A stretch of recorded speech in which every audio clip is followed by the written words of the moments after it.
ये कहानी है दो बच्चों की जो एक गांव में रहते थे। उनमें से एक 6 साल का था और एक 10 साल का। दोनों बहुत अच्छे दोस्त थे, बिल्कुल शोले के जय और वीरू जैसे।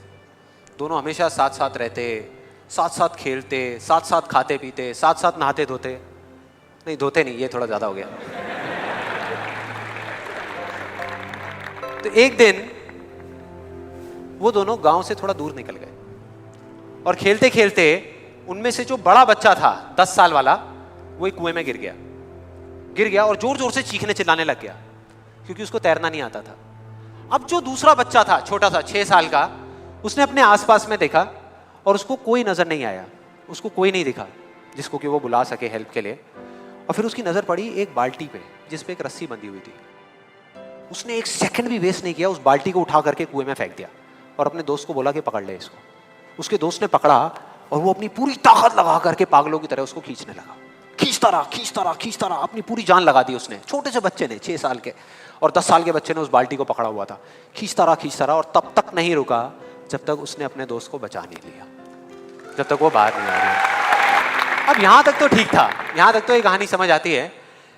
लेकिन हुआ क्या कि जैसे ही ये दो बच्चे जब दोनों एक हो गए, जब बाहर आए और आकर के गले मिल रहे, रो रहे और खुश हो रहे, एक तरफ से उनको डर भी लग रहा था। डर था कि अब गांव जाएंगे तो बहुत पिटाई होगी जब उनको बताएंगे कि ऐसे हम कुएं में गिर गए और ये सब चीजें हुई। लेकिन मजे की बात, ऐसा कुछ भी नहीं हुआ। वो जब गांव गए और जा करके उन्होंने अपने घर वालों को बताया, बाकी गांव वालों को बताया, तो किसी ने विश्वास नहीं किया, पूरे गांव वालों ने। और वो अपनी जगह बिल्कुल ठीक थे क्योंकि उस बच्चे में इतनी ताकत भी नहीं थी कि वो एक बाल्टी पानी से भरी हुई वो उठा सके। तो इतने बड़े बच्चे को इतनी ऊपर खींचना तो बहुत दूर की बात है। लेकिन एक आदमी था उस गांव में, उसने विश्वास कर लिया। उनको सब रहीम चाचा कहते थे, उस गांव के सबसे समझदार बुजुर्गों में से एक। और सबको लगा कि यार ये कभी झूठ नहीं बोलते, अगर ये कह रहे हैं तो जरूर कोई ना कोई बात होगी, कोई ना कोई वजह होगी जिस वजह से ऐसा कह रहे हैं। और फिर सारे गांव वाले इकट्ठे होकर के उनके पास में गए और जा करके बोले कि देखो जी, हमें तो कुछ समझ आ नहीं रहा, आप ही बता दो कि ऐसा कैसे हो सकता है। तो उनको हंसी आ गई। वो बोले कि यार इसमें मैं क्या बताऊं, वो बच्चा बता तो रहा है उसने कैसे किया। बाल्टी को उठा करके कुएं में फेंका, उसके दोस्त ने बाल्टी को पकड़ा, उसने रस्सी को खींचा और अपने दोस्त को बचा लिया। तो आपको पता तो है उसने कैसे किया, बच्चा बता तो रहा है, इसमें मैं क्या बताऊं। तो सारे गांव वाले उनकी शक्ल देख रहे। फिर कुछ देर बाद वो बोले कि सवाल ये नहीं है कि वो छोटा सा बच्चा ये कैसे कर पाया, सवाल ये है कि वो ये क्यों कर पाया, कि उसके अंदर इतनी ताकत कहां से आई है।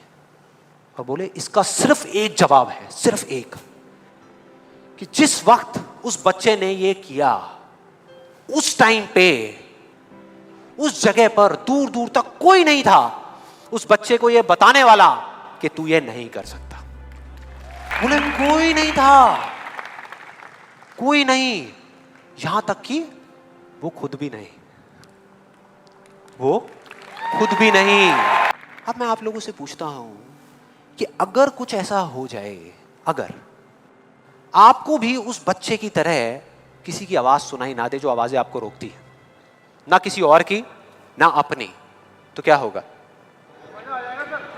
मजा आ जाएगा, राइट। उस बच्चे की तरह आपको भी कोई नहीं रोक पाएगा। You will be unstoppable. Yes और नो? थियोरेटिकली तो ये बात बहुत अच्छी लग रही है सुनने में, लेकिन अगर हम प्रैक्टिकली देखें तो सिर्फ यस बोलने से काम नहीं चलने वाला। ये आप सबको भी पता है और मुझे भी पता है। ये जो अनस्टॉपेबल बनने वाला काम है, उसके लिए क्या करना पड़ेगा? 2 दीवारें तोड़नी पड़ेगी। 2 दीवारें, पहली बनी है दूसरों की आवाज की, कि आपके ऊपर दूसरों की आवाजों का असर होना बंद हो जाए, और दूसरी आपकी खुद की आवाज। ये ज्यादा बड़ी दीवार है। अब देखते हैं कि इस पहली दीवार को कैसे तोड़ना है। उस कहानी में उस बच्चे के आसपास में कोई नहीं था उसको रोकने वाला। लेकिन क्या रियल लाइफ में ऐसा होता है? यस और नो?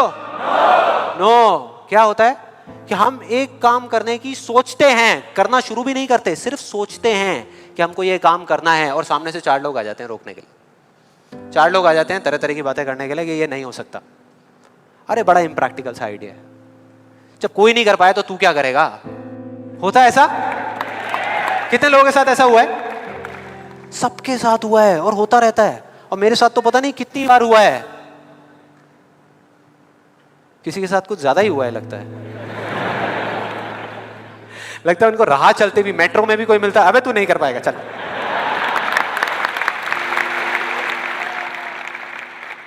तो अब सवाल ये उठता है कि ऐसे में हम क्या करें।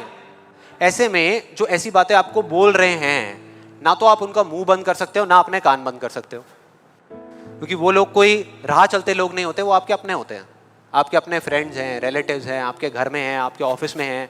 तो मैं आपको ये नहीं बोल सकता कि आप क्या करो ऐसी सिचुएशन में, लेकिन मैं ये बता सकता हूं कि मैं क्या करता था।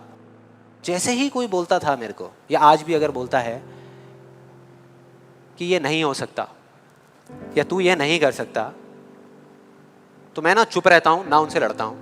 मैं सिर्फ एक वर्ड में उनसे एक सिंपल सा क्वेश्चन पूछता हूं, एक वर्ड में, क्यों? क्यों नहीं कर सकता, क्यों नहीं हो सकता? और जैसे ही मैं ये करता हूं उसके बाद बहुत मजा आता है। आप कभी करके देखना, बहुत मजा आएगा। 90% लोग ऐसे मिलेंगे आपको जिनके पास में इस क्यों का जवाब ही नहीं होगा, जवाब ही नहीं होगा।